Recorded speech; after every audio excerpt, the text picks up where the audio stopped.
Hi friends, இன்றைக்கி September 10 Bhagyalakshmi சீரியலில் என்ன நடக்குதுன்னு சொல்லிட்டு பார்த்துடலாம். இப்போது தாத்தா இறந்து ஒரு நாள் ஆயிடுச்சு. அன்றைக்கி நைட் ஃபுல்லாக பார்த்திங்கன்னா யாருமே தூங்கவே இல்லை.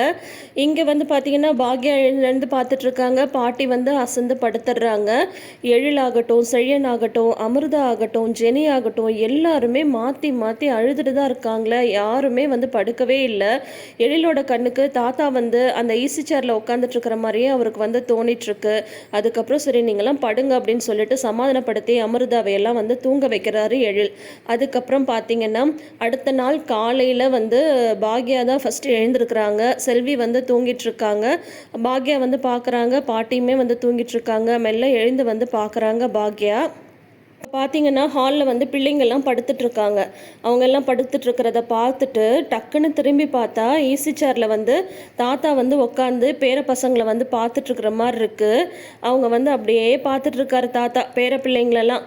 அப்புறம் வந்து எம்மாடி பாக்யா அப்படின்னு சொல்லிட்டு கூப்பிடுறாங்க. உடனே பாக்யாவுக்கு வந்து மாமா மாமான்ட்டு ரொம்ப அவங்களுக்கு ஒரு மாதிரி எமோஷ்னல் ஆகிடுறாங்க.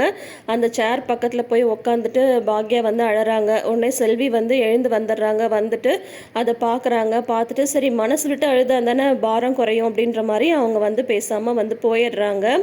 அப்புறம் அங்கே வந்து பார்த்திங்கன்னா கோபி வந்து தூங்கிட்டுருக்காரு. ராதிகா எழுப்பலான்னு போகிறாங்க. ஆனால் அவர் அசந்து தூங்கிட்டுருக்கிறதுனால பேசாமல் விட்டுடுறாங்க. மயுவை ரெடி பண்ணி ஸ்கூலுக்கு வந்து அனுப்புகிறாங்க ராதிகா. டேடி ஓகேவா மம்மி அப்படின்ற மாதிரிலாம் மயு வந்து கேட்குறாங்க. நீ ஒன்றும் கவலைப்படாத, டேடி வந்து நான் பார்த்துக்கிறேன். இறந்தது அவங்க அப்பா இல்லையா, அதனால அது அவருக்கு கொஞ்சம் பெரிய லாஸ் தானே. அதுலேருந்து டேடி வந்து மீண்டு வர்றதுக்கு கொஞ்சம் நாள் ஆகும் மயு, நீ ஒன்றும் கவலைப்படாத, டேடி நான் வந்து பத்திரமா பார்த்துக்கிறேன் அப்படின்னு சொல்லிட்டு மயுவை வந்து ஸ்கூலுக்கு அனுப்புகிறாங்க ராதிகா. அதுக்கப்புறம் பார்த்திங்கன்னா கோபி வந்து எழுந்து வரும்போதே ரொம்ப டல்லாக தான் வராரு. அப்பா வந்து நம்மளை விட்டு போய் 2 நாள் ஆக போகுதில்ல, என்னால் இன்னி வரைக்கும் நம்பவே முடியல அப்பா வந்து இல்லை அப்படின்ற ஒரு விஷயத்த. அவ்வளோ ஒரு கஷ்டமாக இருக்குது அப்படின்னு சொல்லிட்டு கோபி வந்து அழறாங்க. அழாதீங்க கோபி, இதுலேருந்து வந்து மீண்டு வந்து தான் ஆகணும், என்ன பண்ணுறது, எதிர்பாராமல் இது வந்து நடந்து போச்சு அப்படின்னு சொல்கிறாங்க. ஆனால் கடைசி வரைக்கும் என்னால் அப்பாவுக்கு எதுவுமே செய்ய முடியாமல் போயிடுச்சில்ல அப்படின்னு சொல்லிட்டு அவர் ரொம்ப வேதனைப்பட்டுட்ருக்காரு. அதுக்கப்புறம் வந்து நீங்கள் ஒன்றும் கவலைப்படாதீங்க அப்படின்னு சொல்லிட்டு அவங்களும் வந்து சமாதானப்படுத்திட்டு இருக்காங்க. கோபியும் ஒரு பக்கம் ஃபீல் பண்ணிட்டு தான் இருக்காரு. அப்புறம் பார்த்திங்கன்னா இங்கே வந்து எல்லாரையும் பார்க்குறதுக்கு காலையிலே வந்து ஜோசஃபும் மரியமும் வந்து வந்துடுறாங்க. அப்புறம் வந்து ஜோசப் வந்து செழியனுக்கும் எழிலுக்கும் சமாதானம் வந்து சொல்லிகிட்ருக்காரு. இந்த மாதிரி நீங்களே அழுதுகிட்டே இருந்தீங்கன்னா எப்படிப்பா, வீட்டில் இருக்கிற லேடிஸ் தான் வந்து தாத்தாவோட ரொம்ப நாள் வந்து இருந்திருக்காங்க, ரொம்ப நேரம் இருந்திருக்காங்க. தாத்தா வந்து எதுனாலும் நல்லது கெட்டது எல்லாமே வந்து சொல்லியிருக்காரு. உங்கள் வீட்டுக்கு வந்து அவர் ரொம்ப ரொம்ப முக்கியமான ஆள் தான், நான் இல்லைன்னு சொல்லலை. நீங்களே இந்த மாதிரி வந்து உடஞ்சி உக்காந்துட்டிங்கன்னா வீட்டில் இருக்கிற லேடிஸ்க்கு வந்து யார் வந்து சமாதானம் சொல்லுவாங்க. நீங்களாவது வெளியில் வேலை அங்கே இங்கெல்லாம் போயிட்டு வரீங்க, ஆனால் இவங்க வந்து இதையே நினச்சிட்ருப்பாங்க. நீங்கள் தைரியமாக இருந்தால் தான் அவங்கள வந்து தைரியம் சொல்ல முடியும். அதனால் நீங்கள் 2 பேரும் தைரியமாக இருங்க, நீங்கள் தான் இனிமேல் இந்த குடும்பத்தை வந்து வழி நடத்தணும் அப்படின்ற மாதிரிலாம் ஜோசப் வந்து சொல்லிகிட்ருக்காரு செழியன்ட்டையும் எழில்ட்டையும். இருந்தாலுமே எழிலுக்கு வந்து பார்த்திங்கன்னா அந்த சேரில் தாத்தா வந்து உட்காந்து இது எல்லாத்தையும் பார்க்குற மாதிரியே வந்து அவங்களுக்கு வந்து தோணிகிட்ருக்கு. உள்ளே வந்து மரியம் உட்காந்துட்டு பாக்யாவுக்கு ஜெனிக்கு இவங்களுக்குலாம் சமாதானம் சொல்லிட்டுருக்காங்க. ஜோசப் வந்து உள்ளே வராரு டைனிங் டேபிள் கிட்ட. வந்ததும் பார்த்தீங்கன்னா மரியம்க்கு வந்து ஜாடை காட்டுறாங்க. மரியமும் ஓகே ஓகே அப்படின்ற மாதிரி வந்து சொல்கிறாங்க. ஜெனி உடனே என்னம்மா அப்படின்னு சொல்லிட்டு கேட்குறாங்க. அதுக்கு வந்துட்டு பாக்யாட்ட வந்து மரியம் வந்து சொல்கிறாங்க, உங்ககிட்ட ஒரு விஷயம் கேட்கணும் அப்படின்றாங்க. சொல்லுங்கள் அப்படின்னதும், இல்லை ஜெனியை வந்து நாங்கள் எங்கள் வீட்டுக்கு கூட்டிகிட்டு போகவா அப்படின்னு சொல்கிறாங்க. இப்போயா அப்படின்னு சொல்லி கேட்குறாங்க பாக்யா. உடனே ஆமாம், அவள் ப்ரெக்னெண்ட்டாக இருக்கா இல்லையா, இங்கே உங்களுக்கு உங்களோட கஷ்டம் வேதனை எல்லாமே எங்களுக்கு புரியுது, நான் இல்லைன்னு சொல்லலை. ஆனால் வந்து அவள் குழந்தையும் பார்க்கணும், இப்போ ப்ரெக்னெண்ட்டாக இருக்கா, அவளையும் வந்து கவனிச்சுக்கணும் இல்லையா. இப்போ நீங்கள் இருக்கிற சூழ்நிலையில் வந்து அவளை பார்த்துக்கிறதும் உங்களுக்கு ஒரு அடிஷ்னல் பொறுப்பாக வந்து இருக்கும். அதுக்கு நாங்கள் வந்து ஒரு வாரம் அவளை கூட்டிகிட்டு போய் வச்சுட்டு இருந்துட்டு அதுக்கப்புறம் இங்கே எல்லாம் ஓரளவு நார்மல் ஆனதுக்கப்புறம் இங்கே கூட்டிகிட்டு வந்து நாங்கள் விட்டுடுறோம். அவள் வந்து டைமுக்கு சாப்பிட்ணும் இதெல்லாம் இருக்கு இல்லையா அப்படின்னதும், ஆமாம் நீங்கள் சொல்கிறதும் கரெக்டு தான் அப்படின்னு சொல்கிறாங்க. உடனே செழியன் வந்து உள்ளே வராங்க. இப்போ கூட்டிகிட்டு போகணுமா, ஜெனி இங்கேருந்து இருந்தால் தானே கரெக்டாக இருக்கும் அப்படின்னு செழியன் வந்து சொல்கிறாங்க. ஆனால் வந்து மரியம் வந்து சொல்கிறதுக்கு முன்னாடியே பாக்யா வந்து சொல்லிடுறாங்க, இல்லைடா அவங்க சொல்கிறது தான் கரெக்டு, இப்போ அவளோட ஹெல்த்தை தான் நம்ம வந்து பார்க்கணும், நடந்தது நடந்து போச்சு, அவன் வந்து டைமுக்கு சாப்பிட்டு நல்லா ரெஸ்ட் எடுக்கணும்ல, அவங்க வந்து கூட்டிகிட்டு போயிட்டு வரட்டும் அப்படின்னு சொல்லிட்டு பாக்யா வந்து சொல்லிடுறாங்க.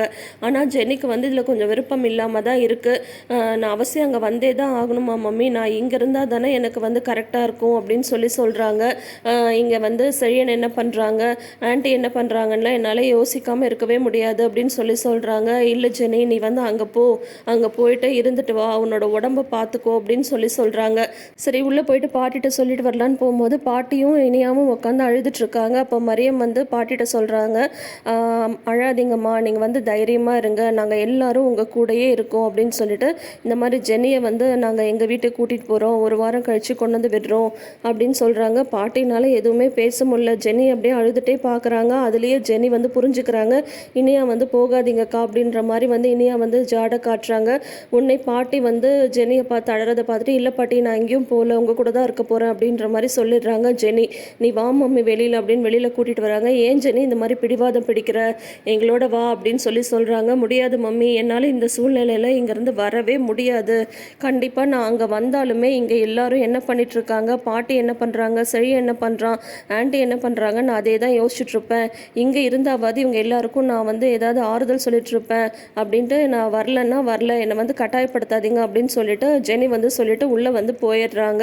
சரி ஓகே அப்படின்னு சொல்லிட்டு அடுத்தது 3ஆம் நாள் பண்ணணும் இல்லையா, அதுக்காக வந்து போகிறாங்க. போயிட்டு தாத்தாவை வந்து இது எரிச்சடத்தில் வந்து அந்த மாலெல்லாம் போட்டு அந்த பாலெல்லாம் ஊற்றிட்டு அதுக்கப்புறம் தாத்தாவோட அஸ்தியை வந்து செழியனும் எழிலும் வந்து வாங்கிட்டு வராங்க. வீட்டில் போய் வச்சு பூஜை பண்ணிவிட்டு அதுக்கப்புறம் அஸ்தியை வந்து கரைச்சிடுங்க அப்படின்ற மாதிரி அங்கே இருக்கிறவங்க சொல்லி அனுப்புகிறாங்க.